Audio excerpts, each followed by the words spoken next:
Just because I nod my head doesn't mean you have to go. Oh, okay. All right. That just means you're free to go. Okay.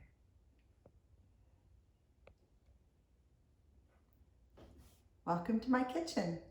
I was a little disappointed that we weren't going to do this live, but then I realized all of the advantages of recording my talk in the kitchen, in my very own kitchen.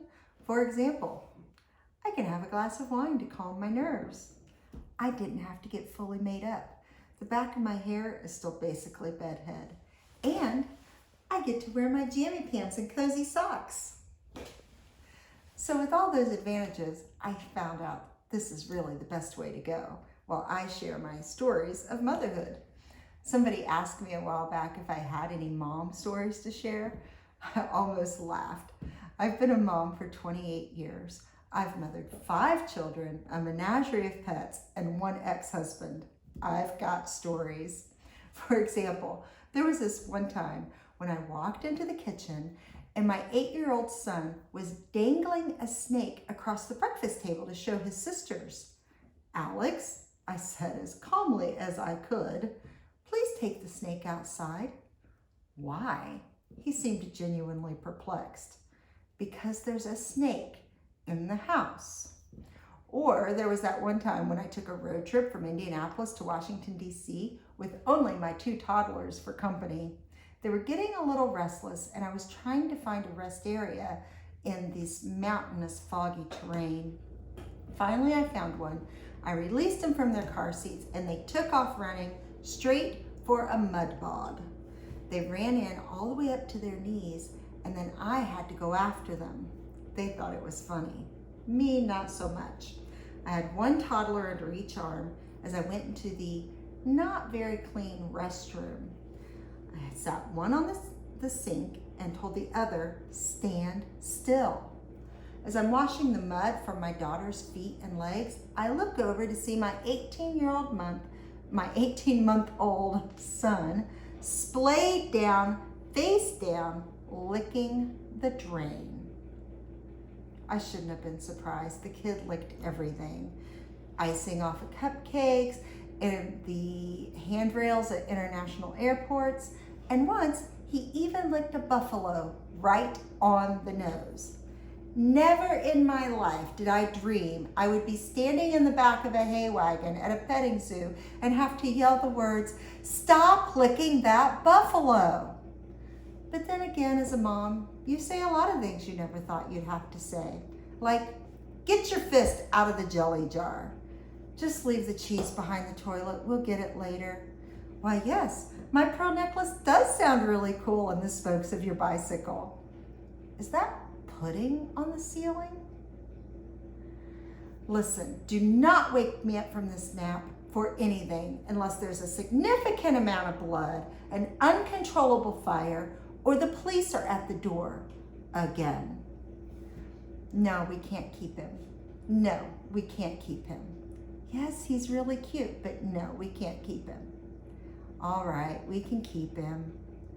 Or, "I think it's a fantastic idea for you to drop out of medical school and pursue your dream of being a stand-up comedian." And while I haven't had to use it yet, I have already written a speech that starts with, "I'm so sorry, Your Honor." But conversely, you also have these really great kids who are a steady stream of encouragement. Like the time I was trying on bathing suits and my 6-year-old daughter said, "I think you should get that one. It makes your back fat look much less squishy." And then I have an 11-year-old who's just an old soul, and he makes random statements like, "Cherry Coke is the depressed kid's whiskey." He's also the one who at 9:30 at night informed me he needed to learn how to make a PowerPoint presentation because he had decided to run for student council the next day. His slogan, "They can't stop us all." I thought about reminding him that they could stop him if I sent him to school without a presentation, but I didn't do that. Instead, I stayed up late making alien-shaped election posters with references to Area 51. Why? Because this is the same kid that when he was 3 years old would snuggle with me every day and tell me I smelled wonderful like strawberries. It was actually coconut lime verbena, but I never corrected him. Yeah, I've got stories.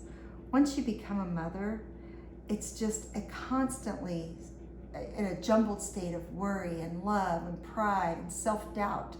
But how do you condense that to a single page? I mean, it does get easier to sleep, but sometimes your dreams may be riddled with snakes slithering across the breakfast table. Sometimes I dream about the day when my children will be grown and I can backpack across the country, or write the great American novel, or stalk my celebrity crush in person. But the reality is I'll probably sleep for about a month and then stalk all my 5 kids because I miss them so much. Because once you become a mom, you never stop becoming a mom. I mean, this was never more clearly illustrated than when my own mother died. And it was sudden and it was shocking, and she was only 47. And at her funeral at the cemetery, my sisters and I watched with tears streaming while my dad tried to hug the top of my mom's casket, tried to hug her one more time. And it was heartbreaking. And a few weeks later, I was at my grandmother's house, and my daddy was the oldest of her 5 kids. And she recounted that time. She was remembering him hugging the casket. And she said, I just wish that he was a little boy one more time so I could hold him in my lap and make everything okay. And when she said that, I could see the look of longing and love in her eyes, a love that never goes away when you have a child. And it prompted me to write this piece. It's called Today. Someday you will be a grown man with rough skin and whiskers, but for today, I luxuriate in kissing your sweet, smooth cheeks. Someday you will work hard to make a living and support your family, but for today, I sit on the floor and stack building blocks with you. Someday you will run up the stairs 2 at a time, but for today, I hold your chubby little hand while we navigate the steps together. Someday you will get up every morning and don a suit and tie for work, but for today, I let you stay in your jammies so we can snuggle until noon. Someday people will have respect for the authority in your deep, commanding voice. But for today, I savor the sweetness of a tiny boy earnestly calling out, Mama. Someday you will face a world that will treat you unfairly. But for today, my lap is your protection from the world. Someday you will walk with a determined step and even gait. But for today, I relish the sound of your chunky bare feet pattering across the kitchen floor. Someday you will have to make decisions that will not be easy. But for today, I can guide you and whisper the answers in your ear. Someday your toys will include cars, sports equipment, and electronics. But for today, we play patty cake and read your favorite storybook. Someday you will dine with business colleagues in fine restaurants. But for today, we sit at the kitchen table and share a peanut butter sandwich with extra jelly. Someday you will sleep in your very own house far away. But for tonight, I tuck you into your crib and rest my head upon your head while we pray. Someday you will help me in and out of the car and steady my arm. But for today, I lift you high into the air and listen to your squeals of delight. Someday I will be thrilled to hear you say that you've found the one. But for today, I cherish being the most important woman in your life.